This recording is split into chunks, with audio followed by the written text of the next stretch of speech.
Marcus Chen stood at the edge of the observation deck aboard the massive space station Nexus Prime, watching the endless dance of starships coming and going through the void.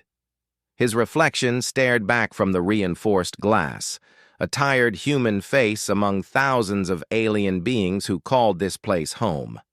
At 32, he had spent the last 8 years working as a maintenance engineer on the station, fixing everything from atmospheric recyclers to gravity generators, while the other species barely acknowledged his existence. The Galactic Federation had discovered Earth 50 years ago, and humanity had been trying to prove itself worthy ever since.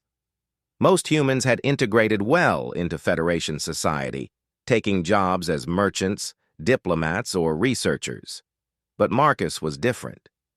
He had applied 7 times to join the Federation Defense Corps, the elite military organization that kept peace across the galaxy. 7 times he had been rejected. Another human dreaming of glory, the Zeltharan recruitment officer had sneered during his last application. The insectoid being's compound eyes had gleamed with amusement. Your species is adequate for manual labor and basic commerce, but warfare requires superior intellect and reflexes. Perhaps you should stick to what humans do best, fixing broken things. The other recruits in the waiting area had laughed. A group of Korthax warriors, each standing 7 feet tall with natural armor plating, had found it particularly amusing. Their leader, a scarred veteran named Thorgak, had pointed at Marcus with one of his 4 arms. "Look at this soft flesh," Thorgak had rumbled in the common tongue. "No claws, no natural weapons, weak bones that break easily. What could such a creature possibly offer to the Defense Corps?" Marcus had left that day with burning cheeks and clenched fists, but he hadn't given up. Instead, he had thrown himself into learning everything he could about military strategy, weapons technology, and combat tactics. He studied in his spare time, running simulations on his personal computer and reading every manual he could access through the station's database. The other maintenance workers thought he was wasting his time. Jorik, an amphibious aquarian who worked alongside him in the lower decks, often shook his bulbous head when he saw Marcus reading military texts during their breaks. "Friend Marcus," Jorik would say in his gurgling voice, "why torture yourself with impossible dreams? The Federation has made their position clear. Humans are not warrior material. Accept your place and find happiness in honest work." But Marcus couldn't accept it. Every night, he would return to his cramped quarters in the human sector and continue his studies. He learned about the 17 different alien species that made up the Federation Defense Corps. He memorized their strengths, weaknesses, preferred tactics, and psychological profiles. He studied historical battles, analyzing what had worked and what had failed. Most importantly, he began to understand something that the aliens had overlooked: human unpredictability. The Federation races were ancient, their cultures crystallized over millennia. The Zeltharan had been using the same tactical formations for 3,000 years. The Korthax relied on their superior strength and armor, charging enemies head-on in the same patterns their ancestors had used. The Vorthak, with their incredible speed and agility, favored hit-and-run tactics that hadn't evolved in centuries. Each species had found what worked for them and never deviated from those proven methods. Humans, however, were different. They were young, adaptable, and willing to try new approaches when old ones failed. Marcus began to see this as a potential advantage rather than a weakness. His opportunity came during what the station's inhabitants would later call the Breach Incident. A massive asteroid, somehow undetected by the station's early warning systems, had struck the outer hull of Nexus Prime. The impact had torn through several decks, killing dozens and threatening to compromise the atmospheric integrity of half the station. Emergency response teams from multiple species had rushed to contain the damage, but they were following standard protocols that weren't designed for this type of catastrophic failure. The Zeltharan engineers insisted on sealing each breached section individually. a process that would take hours they didn't have. The Korthak security forces focused on evacuation, but their methods were slow and methodical. The Vorthak technicians wanted to reroute power systems according to their species' preferences for redundancy. Marcus had been assigned to a repair crew in one of the damaged sectors when he realized that all these different approaches were working against each other. The Zeltharan sealing operations were interfering with the Korthak's evacuation routes. The Vorthak power rerouting was cutting off systems that the other teams needed to function, while his supervisor, a crystalline Letharian named Kex 7, was busy arguing with the other team leaders about proper procedure. Marcus slipped away from the group. He had studied the station's blueprints extensively during his years of service, and he knew there was a faster way to solve the problem. Racing through maintenance tunnels that most of the other species were too large to navigate, Marcus made his way to the station's central engineering hub. The primary atmospheric processor was working overtime to compensate for the hull breaches, but it was fighting a losing battle.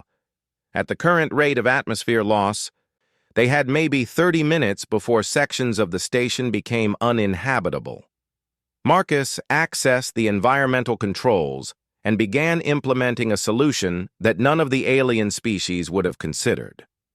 Instead of trying to seal the breaches individually, he systematically depressurized entire sections of the damaged area, creating a controlled void that would prevent further atmosphere loss.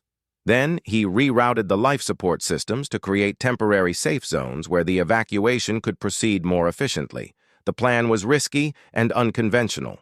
If he miscalculated, he could kill hundreds of people. But Marcus had run the numbers, and he was confident it would work.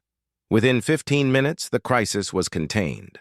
The uncontrolled atmosphere loss stopped, evacuation proceeded smoothly, and repair teams could work without fighting environmental hazards. Lives were saved, and millions of credits in station infrastructure were preserved. The aftermath, however, was not what Marcus had expected. Instead of recognition for his quick thinking, he found himself called before a disciplinary committee made up of senior staff from multiple species. "Engineer Chen," said Commander Zithka, a Zeltharan who served as the station's chief of operations, "you abandoned your assigned post during a critical emergency. You interfered with established protocols without authorization. Your actions could have resulted in catastrophic loss of life." Marcus stood at attention in the center of the committee chamber, surrounded by a semicircle of alien officials who looked down at him with expressions ranging from disapproval to outright contempt. He tried to explain his reasoning, how his solution had actually saved lives and prevented further damage, but they weren't interested in listening. "The fact that your reckless gamble succeeded does not excuse the breach of protocol," rumbled Thorgak, who apparently served on multiple committees related to station security. "Humans cannot be trusted to follow proper procedures when lives are at stake. This incident proves that your species lacks the discipline necessary for positions of real responsibility." The committee's decision was swift. Marcus received an official reprimand on his record, a reduction in security clearance, and mandatory training in proper emergency response procedures. He was also barred from applying for any position above his current maintenance level for a period of 2 years. As he left the hearing chamber, Marcus passed by a group of young aliens who had observed the proceedings. They whispered among themselves in various languages, but he caught enough to understand their meaning. The lone human had overstepped his bounds again. These soft creatures never learned their place in the natural order. That night, Marcus sat in his quarters staring at the formal reprimand document displayed on his wall screen. 8 years of faithful service, and this was how the Federation saw him, as a reckless liability who couldn't be trusted to follow orders. He thought about the 17 people who were alive because of his quick thinking, including 2 Zeltharan engineers and a Korthak security officer. None of them had spoken up during his hearing. Something cold settled in Marcus's chest that night. something that would grow stronger with each passing day. The Federation had made their position clear. Humans weren't wanted as equals, only as servants who knew their place. But they had made one crucial mistake in their assessment of his species. They assumed that acceptance was the only human response to rejection. Marcus began to make plans, not the desperate dreams of military service that had sustained him for years, but something else entirely. If the Federation wouldn't accept him as a protector, perhaps it was time they learned to fear him as something else entirely. Over the following weeks, Marcus maintained his routine of maintenance work and continued his studies, but his focus had shifted. He was no longer trying to prove himself worthy of joining the Defense Corps. Instead, he was learning everything he could about Federation security protocols, ship configurations, and the personal habits of the species who had dismissed him so casually. He began to notice things he had overlooked before. The way Zeltharan officers always followed the same patrol routes. How Korthak's warriors became overconfident when they believed they faced no real threat. The predictable schedules that governed life aboard Nexus Prime. All of these established patterns that the aliens saw as efficiency, Marcus began to view as vulnerabilities. The station's security was designed to prevent external threats and maintain order among the diverse population of traders, diplomats, and workers who called Nexus Prime home. It was not designed to defend against someone who already had access, who understood the systems intimately, and who had been dismissed as harmless. Marcus started small, testing his observations. He began taking different routes through the station's maintenance areas, timing how long it took security to notice unauthorized personnel in restricted zones. He experimented with the computer systems, seeing how far he could probe before triggering automatic alerts. He studied the personal files of various Federation officials, learning their habits and weaknesses. Everything he did was technically legal. His maintenance access gave him legitimate reasons to be in most areas of the station. His computer access allowed him to research personnel files for work assignments. His movements through restricted areas could be justified as necessary for his duties. But Marcus was building something more dangerous than the Federation realized. A comprehensive understanding of their vulnerabilities and a growing desire to exploit them. The final push came during a celebration in the station's central plaza. The Federation Defense Corps had returned from a successful campaign against pirates in the Outer Rim, and the entire station was celebrating their victory. Marcus watched from the maintenance level as hundreds of aliens cheered for their heroes, the same heroes who had rejected him repeatedly. Commander Vex 9, a Letharian who served as the Defense Corps liaison to Nexus Prime, gave a speech about the superiority of Federation military doctrine and the importance of each species contributing their unique strengths to the common defense. When he mentioned humans, it was only to praise their valuable support roles in maintaining the infrastructure that allowed the real warriors to do their jobs. The applause that followed was enthusiastic. Marcus realized that this was how they would always see his species, as the worker ants who kept the colony running while the real insects went out to fight and explore and achieve glory. That night, Marcus made his final decision. He had spent years trying to prove that humans deserved respect as equals. Now he would teach the Federation why they should have offered that respect willingly. He began with reconnaissance. Using his maintenance access, Marcus systematically mapped every vulnerability in the station's systems. He identified key personnel, their routines, their weaknesses. He studied the Defense Corps protocols, learning how they responded to different types of threats. Most importantly, he began to understand something that would become his greatest weapon: the Federation's complete inability to conceive of a human as a genuine threat. Their dismissal of his species would become their downfall. They had trained him, given him access to their systems, and then ignored him so completely that he had become invisible. Marcus Chen was about to teach the galaxy's greatest military powers why underestimating humans was the last mistake many of them would ever make. The lone human they had ridiculed was about to strike back, and he would hunt them with all the creativity, adaptability, and ruthlessness that his species could muster. The Federation was about to discover that their greatest enemy had been living among them all along, fixing their broken systems while learning exactly how to break them beyond any hope of repair. Marcus began his campaign 6 months after the Defense Corps celebration. He had spent that time carefully observing, planning, and preparing for what he knew would be a point of no return. His first target was not chosen for maximum impact, but for symbolic value and ease of execution. He wanted to send a message that would be impossible to ignore, while demonstrating capabilities that the Federation had never imagined a human could possess. Commander Vex 9. The Letharian, who had given the condescending speech about human support roles, maintained a predictable schedule. Every morning at 0800 hours, he would leave his quarters in the VIP section and take the same route to the Defense Corps Command Center.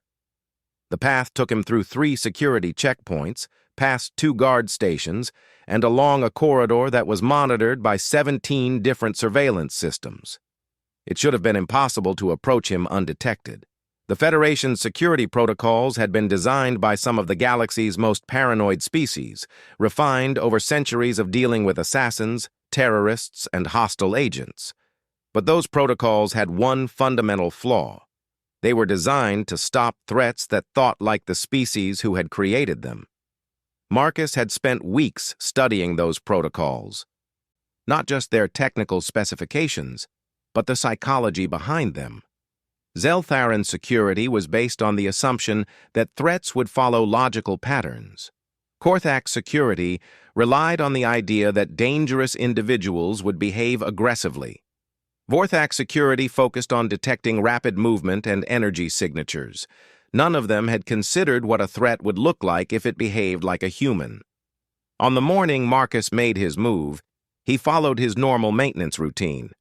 He reported for duty at Oro 600, received his daily assignments from Keck 7, and began working on a routine repair job in the environmental systems section. To any observer, he was just another human drone, invisible in his coveralls and carrying his toolkit. But inside that toolkit were items that would have concerned security if they had bothered to look.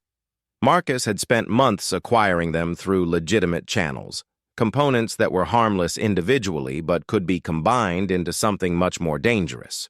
A plasma cutter from the maintenance workshop, chemical compounds from the waste processing systems, electronic components from damaged equipment that was supposed to be recycled. At 0730, Marcus entered the maintenance shaft that ran parallel to Commander Vex 9's usual route. The shaft was barely large enough for a human, which was why most species never bothered to consider it a security risk.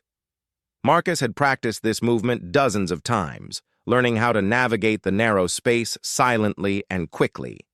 By 0750, he was in position at a junction where the maintenance shaft connected to the main ventilation system. Through a sensor grid that he had carefully modified weeks earlier, he could monitor the corridor below without being detected. At exactly 0800, Commander Vex 9 appeared, walking with the same steady pace he maintained every morning. The Letharian never saw what hit him. The modified plasma charge that Marcus dropped through the ventilation grate created a localized electromagnetic pulse that shut down Vex 9's personal shield generator and communication implant. Before the commander could react, a second device released a cloud of paralytic gas specifically designed to affect Letharian physiology. Vex 9 collapsed unconscious within seconds, but he wasn't dead. Marcus had no intention of killing anyone during his first demonstration. Death would make him a murderer in the Federation's eyes, justifying any response they chose to take. Instead, he wanted to send a different kind of message. Moving quickly through the maintenance shaft, Marcus reached an access point 3 sections away from the attack site. He emerged into a storage room, sealed his equipment in a waste container that would be incinerated later that day, and returned to his normal duties. By the time Vex 9's security detail realized something was wrong, Marcus was fixing a faulty lighting panel on the opposite side of the station. But Commander Vex 9's unconscious body was just the beginning of Marcus's message. When the Letharian woke up 3 hours later in the station's medical bay, he discovered that his attacker had left him a gift. Painted on Vex 9's crystalline forehead in permanent dye was a simple symbol, a human handprint. But the real shock came when he tried to access his personal files and communication systems. Every piece of data related to his military service had been corrupted, replaced with a single text file that contained detailed records of every dismissive comment he had ever made about humans, every casual insult, every expression of superiority he had displayed over his years of service. The file also contained something else, a complete breakdown of how the attack had been carried out. Marcus had documented every step, every security vulnerability he had exploited, every assumption that had allowed him to approach one of the Federation's senior officers undetected. It was a technical manual written in precise, clinical language that demonstrated not just what had been done, but how easily it could be done again. The Federation's response was swift but predictable. Security was increased throughout the station. All humans were subjected to additional screening procedures. Emergency protocols were revised to address the specific vulnerabilities that Marcus had exploited. But Marcus had anticipated all of this. While the Federation was scrambling to plug the holes in their security, he was already planning his next demonstration, and this time, he wouldn't be working alone. The attack on Commander Vex 9 had sent shockwaves through the human population of Nexus Prime. For the first time in decades, the other species were looking at humans with something other than dismissive indifference. Some humans were terrified by this attention, afraid that they would face collective punishment for one person's actions. But others were intrigued. Sarah Kim worked in the station's communications center, monitoring subspace transmissions and maintaining the quantum relay systems that kept Nexus Prime connected to the rest of the galaxy. She had been overlooked for promotion 17 times in her 6-year career, watching as less qualified aliens advanced to supervisory positions while she remained stuck in technical support. 3 days after the Vex 9 incident, Sarah received an anonymous message on her personal communicator. It contained a detailed analysis of Federation communication protocols, highlighting security flaws that someone with her access could exploit. The message ended with a simple question. Are you tired of being invisible? David Torres had spent 4 years as a logistics coordinator in the station's cargo bay, managing the flow of supplies and materials that kept 60,000 inhabitants fed, equipped, and comfortable. He was good at his job, but his alien supervisors treated him like a sophisticated piece of equipment rather than a sentient being. When he received his anonymous message, it contained shipping manifests and transport schedules that would allow someone to move materials around the station without detection. Elena Vasquez worked in the station's legal department, processing contracts and regulatory compliance documents. She had a law degree from Earth's most prestigious university and spoke 8 different alien languages fluently, but she had never been allowed to represent the department in court or negotiate on behalf of the station. Her anonymous message contained detailed psychological profiles of key Federation officials and their legal representatives. One by one, Marcus reached out to humans throughout the station who had been overlooked, underestimated, or dismissed by their alien colleagues. He didn't reveal his identity or ask them to commit to anything specific. Instead, he offered them information, detailed intelligence about Federation operations, security vulnerabilities, and the personal weaknesses of those who had kept them in subordinate positions. Not all of them responded positively. Some reported the messages to security, hoping to prove their loyalty to the Federation. But enough of them were interested to give Marcus the foundation he needed for his next phase of operations. His second demonstration came 2 weeks after the Vex 9 incident. This time, the target was not a single individual, but an entire system that represented everything Marcus hated about Federation attitudes toward humanity. The Defense Corps maintained a sophisticated simulation center on Nexus Prime, where they conducted training exercises and tactical planning sessions. The center's computers contained detailed information about Federation military capabilities, strategic doctrine, and planned operations. Access was restricted to Defense Corps personnel only, protected by multiple layers of security that had never been breached in the facility's 20-year history. Marcus didn't try to breach those defenses. Instead, he turned them against themselves. Working through his network of human contacts, he began a carefully coordinated campaign of subtle sabotage. Sarah introduced minor glitches into the communication systems that caused training scenarios to receive corrupted data. David arranged for supply shipments to be delayed or misdirected, forcing the simulation center to operate with inadequate resources. Elena discovered legal technicalities that required additional documentation for certain types of exercises, creating bureaucratic delays. Individually, these problems were minor annoyances that could be attributed to normal system failures or administrative inefficiency. But Marcus had timed and coordinated them to create maximum disruption during the Defense Corps' most important training exercise of the year. The exercise was designed to simulate a large-scale invasion of Federation space by hostile forces. Representatives from all 17 member species would participate, demonstrating their tactical coordination and strategic planning abilities. The results would be used to determine resource allocation and command assignments for the coming year. When the exercise began, everything seemed normal. The participating officers took their positions in the simulation center, ready to defend the Federation against a computer-generated enemy force. But as the scenario unfolded, minor problems began to cascade into major failures. Communication delays meant that critical orders arrived too late to be implemented effectively. Supply shortages forced commanders to make tactical decisions based on inadequate resources. Bureaucratic requirements interrupted the flow of operations at crucial moments. The Federation forces, accustomed to overwhelming superiority in equipment and coordination, found themselves struggling against an enemy that seemed to exploit every weakness with surgical precision. The computer-generated hostile forces were winning.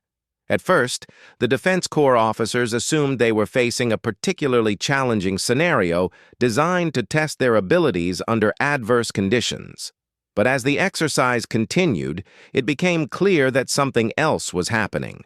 The enemy forces were not just winning, they were winning using tactics that seemed disturbingly familiar. The hostile forces avoided direct confrontation with superior Federation units, instead striking at supply lines and communication nodes. They exploited bureaucratic delays to achieve tactical surprise. Most disturbing of all, they seemed to understand Federation psychology perfectly, using the different species' cultural tendencies against them.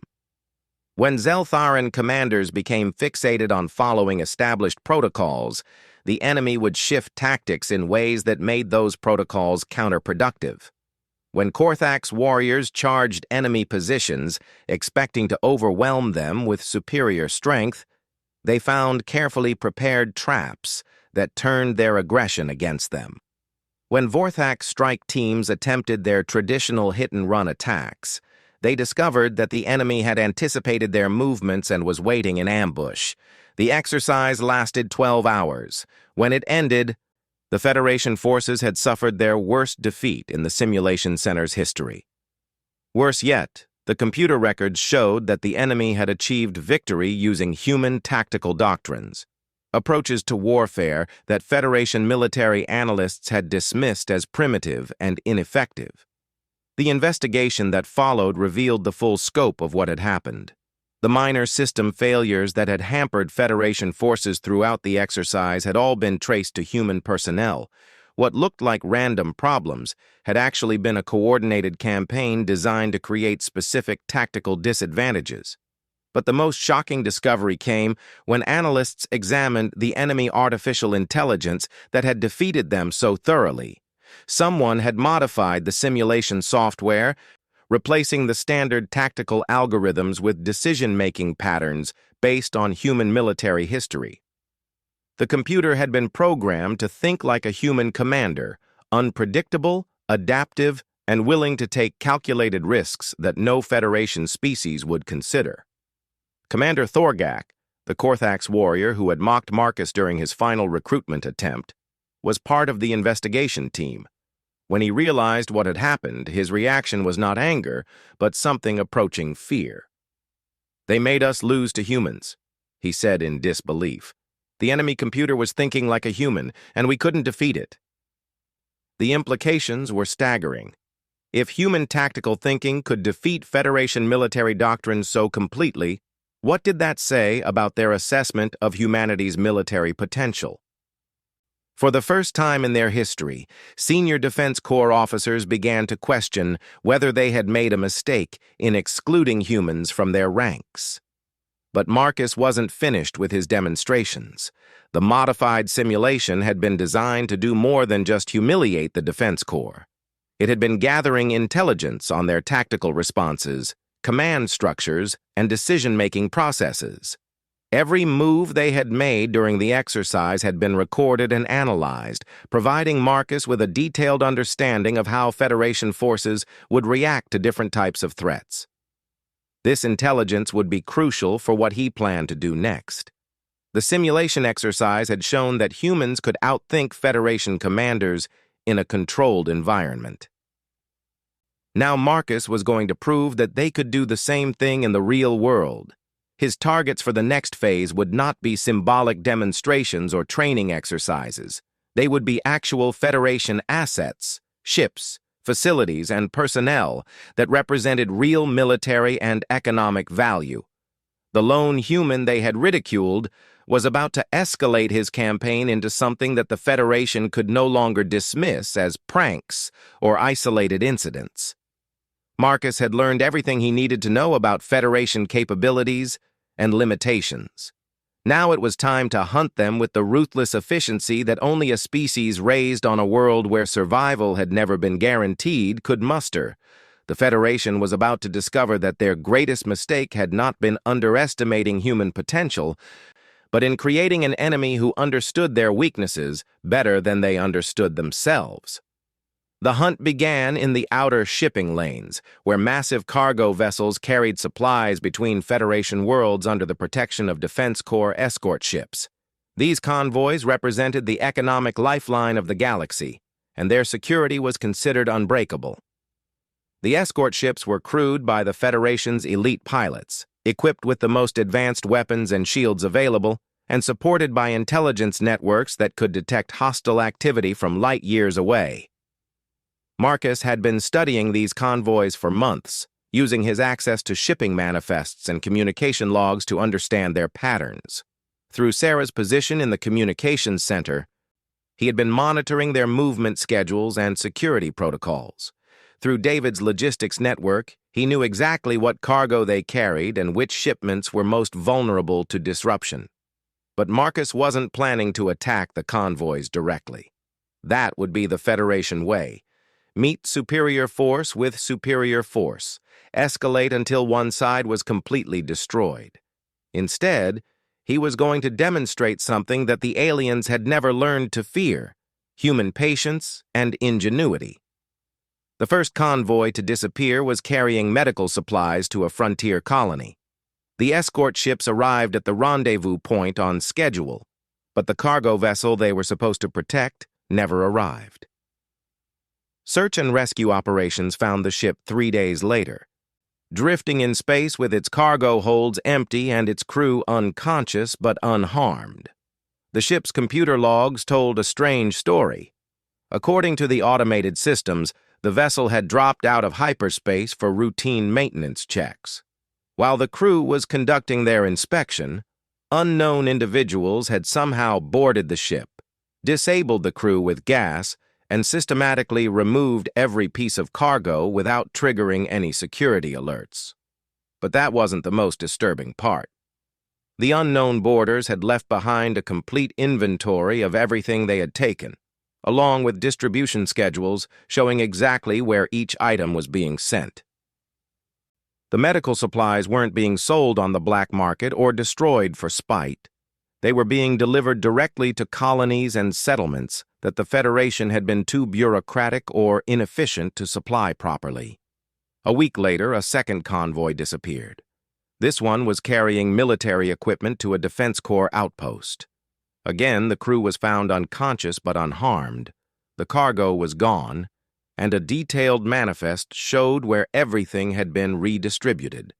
But this time the thieves had left something extra: detailed technical specifications for every piece of military hardware they had stolen, along with design improvements that solved chronic reliability problems that Federation engineers had been struggling with for years. The Defense Corps brass were baffled. Who could board their ships without detection, overcome their security systems without triggering alerts, and then leave behind intelligence that demonstrated intimate knowledge of Federation technology and operational procedures? More importantly, who would steal military supplies only to give them away to colonies that needed them more than the original recipients? Commander Thorgak was assigned to lead the investigation.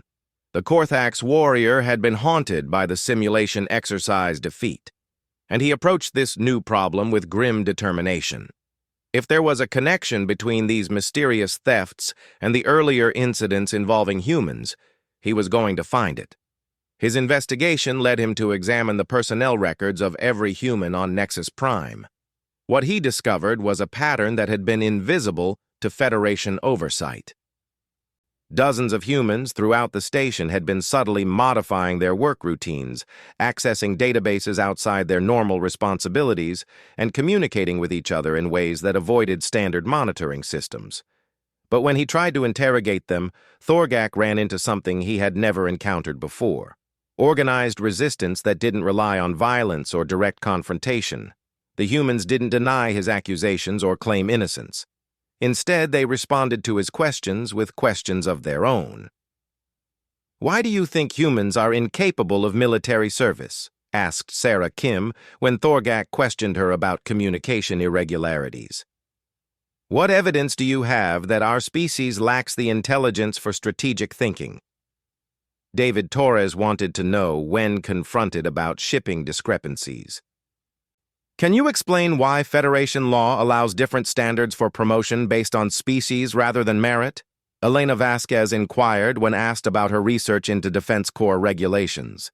Each question was politely asked and technically legitimate, but together they forced Thorgak to confront assumptions that he had never examined before. The more he investigated, the more he began to realize that the Federation's treatment of humans might not be as justified as he had always believed. The third convoy that disappeared carried something more valuable than medical supplies or military equipment. It was transporting a delegation of Zeltharan diplomats who were negotiating trade agreements with newly contacted species. The convoy's escort ships arrived at the designated coordinates to find the diplomatic vessel intact but completely empty. This time, the unconscious crew included high-ranking Federation officials. When they woke up, they discovered that their mysterious captors had left them with more than inventory lists and technical specifications.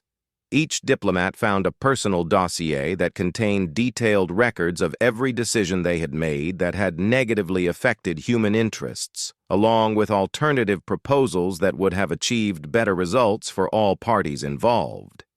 The dossiers were devastating in their thoroughness.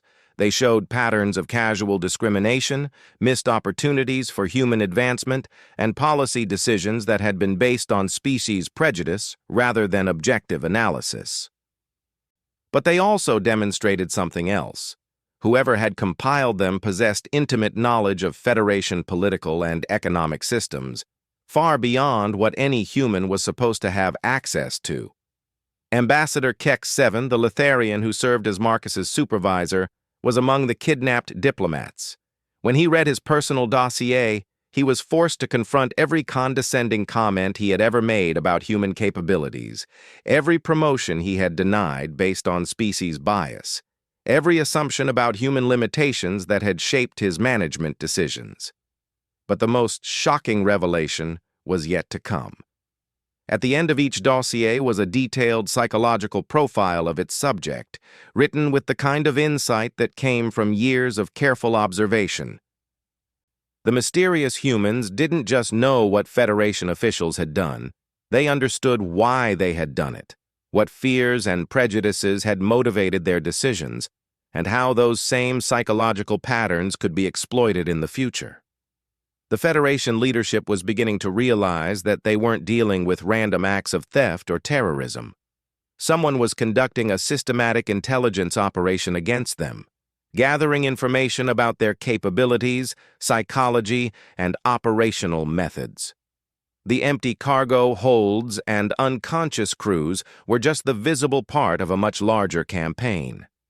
Admiral Orcs Prime, the Supreme Commander of the Defense Corps, convened an emergency council to address what was becoming known as the human problem. Representatives from all 17 member species gathered on Nexus Prime to discuss how to respond to a threat that didn't fit any of their established categories. The meeting took place in the station's most secure conference facility, protected by multiple layers of surveillance and guarded by elite security personnel from every major species. But when Admiral Orcs Prime called the session to order, he discovered that the mysterious humans had somehow gained access to their proceedings. Every screen in the conference room displayed the same message: "We are listening."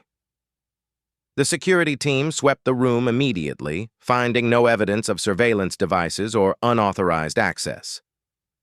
The technical staff verified that all communication systems were secure and functioning normally. But the message remained on every screen, updating in real time to reflect the Admiral's growing frustration. "Whoever is doing this," Admiral Orcs Prime announced to the room, "you will be found and brought to justice. The Federation does not negotiate with terrorists." The message on the screens changed. "We are not terrorists. We are humans who were denied the opportunity to serve our galaxy with honor. Now we will serve it in our own way." What followed was the most disturbing presentation any of the assembled officials had ever witnessed. The screens began displaying detailed intelligence about Federation military capabilities, including classified information that should have been impossible for civilians to access. Ship specifications, tactical doctrines, strategic plans, personnel assignments, everything was laid out with clinical precision.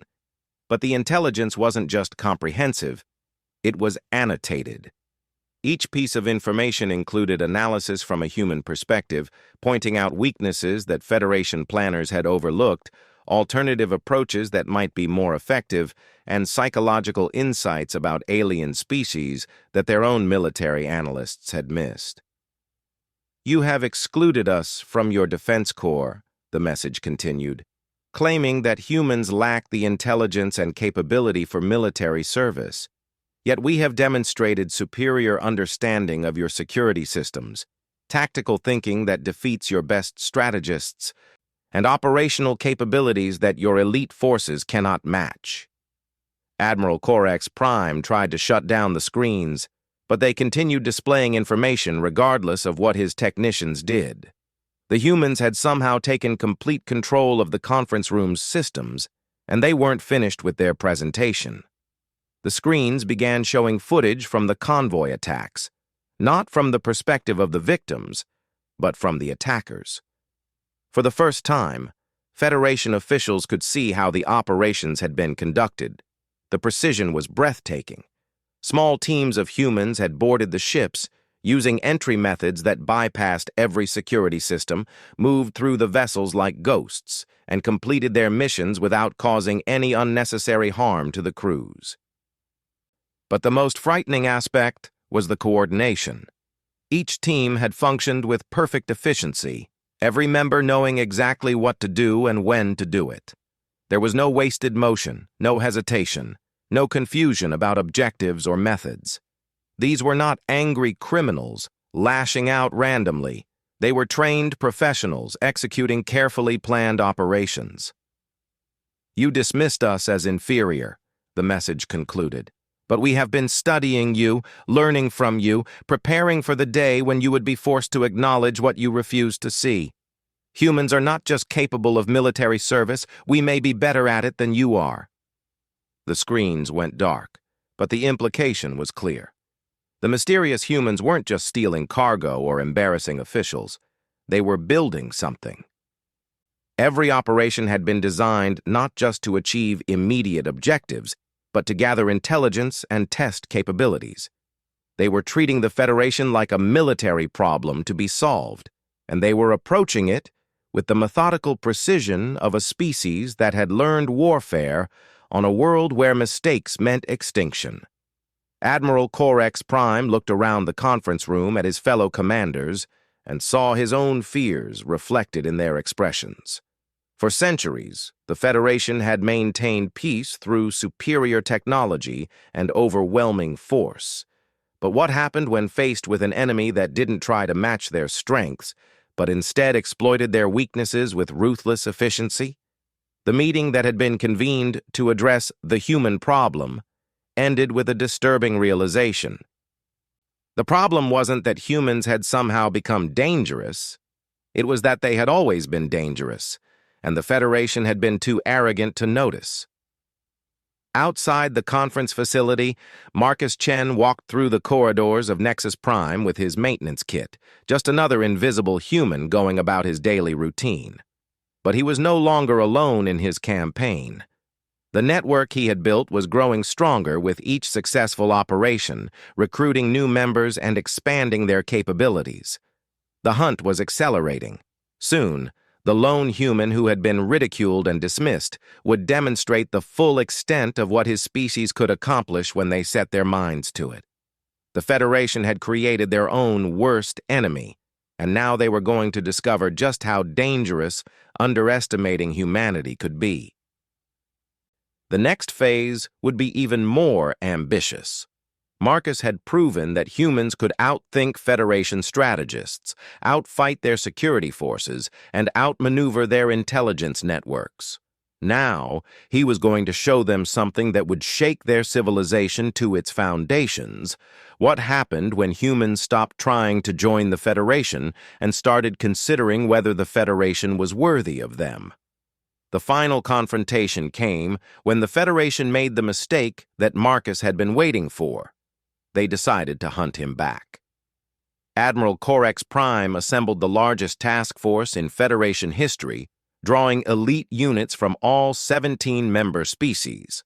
The operation, codenamed Silent Thunder, was designed to capture or eliminate the human terrorist network through overwhelming force and superior coordination. 300 ships, 50,000 personnel, and the most advanced surveillance technology in the galaxy were deployed to Nexus Prime and the surrounding systems. But Marcus had been monitoring Federation communications for months through Sarah's network, and he knew about Silent Thunder before the first ships had even left their home ports. More importantly, he understood something about the operation that the Federation commanders had failed to consider. By committing so many resources to hunting humans, they had created the largest concentration of Federation military assets in one location that had ever existed. It was an irresistible target. The attack began not with weapons or explosions, but with information. Every major news network in Federation space simultaneously received detailed dossiers on the Silent Thunder operation, including classified operational plans, personnel files, and communications between the commanding officers. But the leaked information wasn't just intelligence, it was analysis. Each document was annotated with human observations about Federation military doctrine, pointing out tactical vulnerabilities and strategic blind spots that the aliens had never recognized. The analysis was devastating in its accuracy, revealing decades of stagnation in Federation military thinking and the dangerous overconfidence that came from never facing a peer-level threat. But the real shock came when the news networks received video messages from Marcus himself. For the first time, the mysterious human terrorist revealed his face and spoke directly to the galaxy. "My name is Marcus Chen," he said, speaking in perfect Federation standard while standing in what appeared to be a command center filled with advanced technology. "I am a former maintenance engineer who applied 7 times to serve in the Federation Defense Corps and was rejected each time because humans were deemed unfit for military service." Behind him, dozens of humans worked at control stations, monitoring displays that showed real-time tracking of the Silent Thunder Task Force. The command center looked more sophisticated than most Federation military installations, and it was clearly located somewhere that the Federation had never suspected. "For years, I believed that humans needed to prove ourselves worthy of Federation acceptance," Marcus continued. "I thought that if we worked hard enough, served faithfully enough, and demonstrated our capabilities clearly enough, we would eventually earn the respect and recognition that we deserved." The video feed switched to show footage from his years as a maintenance worker, endless days of fixing broken systems while being ignored by alien supervisors, the humiliation of repeated rejections from military service, the casual dismissal of human capabilities in official reports and private conversations. "But I was wrong," Marcus said as the feed returned to his face. "The problem was never that humans needed to prove our worth. The problem was that the Federation was incapable of recognizing worth that didn't fit their preconceptions about what strength and intelligence should look like." Admiral Orcs Prime watched the broadcast from his command ship. Surrounded by his senior officers and the most advanced tactical displays in the galaxy. But as Marcus spoke, the Admiral began to realize that all of his technology and firepower might not be enough to stop what was coming. "So I decided to teach the Federation a different lesson," Marcus continued. "Instead of proving that humans deserve to join your military, I would prove that your military was inadequate to stop us when we chose to oppose you." The video feed switched to show a 3-dimensional map of Federation space, with thousands of markers indicating human settlements, trading posts, research stations, and individual citizens scattered across hundreds of worlds. The scope was staggering. There were far more humans in Federation territory than official records indicated, and they were embedded in virtually every critical system and institution. Every human you dismissed as a maintenance worker, a clerk, a technician, or a service provider has been watching you, learning from you, and preparing for this moment, Marcus explained. "We are not a terrorist network. We are not criminals or rebels. We are the species you rejected, and we have spent decades becoming everything you claimed we could never be." The tactical displays on Admiral Orcs Prime's command ship began showing impossible readings. Ships were appearing throughout Federation space, not large warships that would trigger automated defense systems, but small, fast vessels that seemed to materialize out of nowhere before disappearing just as quickly. The Federation's early warning networks were detecting thousands of contacts, but when military units moved to intercept them, they found nothing but empty space. "You are witnessing the greatest military operation in galactic history," Marcus announced, as the video feed showed a real-time strategic display that tracked the movement of both Federation and human forces. "Operation Revelation is designed to demonstrate human military capabilities on a scale that will make denial impossible." What followed was unlike anything the Federation had ever experienced. The small, fast ships that had been appearing throughout their territory weren't attacking military targets or civilian populations. Instead, they were conducting precision strikes against infrastructure, communications, and logistical networks. Power stations went offline for exactly 60 seconds, long enough to prove they were vulnerable, but not long enough to cause permanent damage. Communication relays were jammed for precisely 10 minutes, just enough time for the humans to demonstrate their ability to isolate Federation forces from their command structure. Supply convoys were intercepted and their cargo redistributed, but the crews were left unharmed and the ships undamaged. Each strike was perfectly timed and executed with surgical precision. The Federation military found themselves fighting an enemy that seemed to know exactly when and where to attack for maximum psychological impact while causing minimal actual harm. It was warfare as demonstration rather than destruction, a teaching exercise conducted on an interstellar scale. But the most disturbing aspect of Operation Revelation was how completely it outmaneuvered the Silent Thunder Task Force. Despite having overwhelming superiority in numbers and firepower, Admiral Corex Prime's ships found themselves unable to engage their targets effectively. Every time they moved to intercept human forces, they discovered that their opponents had anticipated their response and moved on to different objectives. The humans were fighting the kind of war that Federation doctrine couldn't address, a conflict where victory was measured not by territory conquered or enemies destroyed, but by the ability to demonstrate superior capability while maintaining moral authority. This is what human military thinking looks like, Marcus explained in a follow-up broadcast that somehow reached every screen in Federation space despite their best efforts to block it. We do not seek to destroy our enemies. We seek to make them understand why continued conflict would be pointless. The broadcast showed detailed analysis of every Federation response to the human attacks. The aliens' predictable tactics, their inability to adapt to unexpected situations, their reliance on established procedures even when those procedures were clearly inadequate. It was a masterclass in military psychology, delivered by someone who had spent years studying their enemies while being dismissed as intellectually inferior.